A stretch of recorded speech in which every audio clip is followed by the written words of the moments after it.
এই বাংলাদেশের মানুষ অসহায় হয়ে খুনি হাসিনার সিন্ডিকেটের কাছে জিম্মি হয়েছে, গণভবনের কাছে জিম্মি হয়েছে, ক্ষমতার পিপাসার কাছে জিম্মি হয়েছে, গোপালগঞ্জ নামক সিন্ডিকেটের কাছে জিম্মি হয়েছে। এত কিছুর পরে যখন মানুষের দেয়ালে পিঠ থেকে গিয়েছে, তখন মানুষ মুক্তির আশায় জীবন দিতে পর্যন্ত কার্পণ্য করে।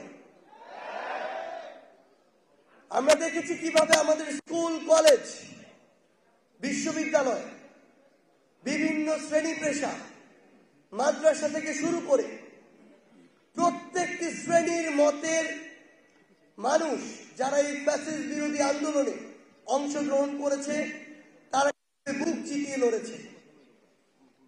যাত্রাবাড়ির একটা দৃশ্য কখনো ভোলার মতো নয়।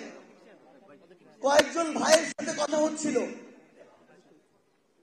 তাদের চেহারা দেখে মনে হচ্ছিল তারা হয়তো কোনো মাদ্রাসার ছাত্র, কিন্তু তাদের পরনে টি শার্ট আর ট্রাউজার।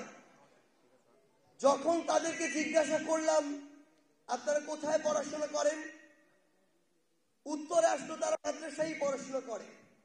তাহলে আপনারা যে টি শার্ট আর ট্রাউজার পরে এসেছেন, তাদের উত্তর ছিল যখন ওই খুনির কিছু দোসররা, বাহিনীরা এই পাঞ্জাবি পায়জামার টুপি পরা মাদ্রাসার ছাত্রদেরকে দেখে, তখন তারা টার্গেট করে গুলি করে।